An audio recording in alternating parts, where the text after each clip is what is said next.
योग्य आपली शेती राहील आणि कुठल्याही जगातल्या भागाचा महाराष्ट्र वेळ येणार आहे.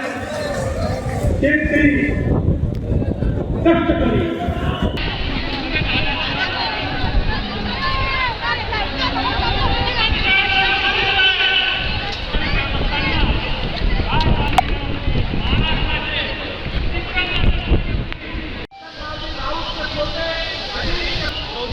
भारतीय जनता पार्टी ने रविंद्र चौहान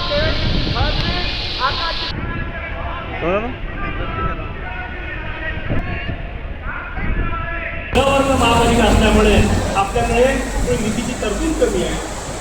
काही प्रमाणात आपल्या शहराची क्रयशक्ती तितकी नाही आहे आणि म्हणून त्याच्यामध्ये जे 2000 कोटी प्रकल्प आपण सँक्शन केले त्याच्यापैकी 30% तो निधी महापालिकेला द्यावा लागते. तो आपण समयाची करावा, माफ करावा, तो अनुदान आम्हाला द्यावं ही पण आपल्याला विनंती करतो. ही नम्र विनंती करत असताना या अंडरग्राऊंड ड्रेनेजच्या माध्यमातून आपण जे आपण एबीपी माझा, उघडा डोळे बघा नीट.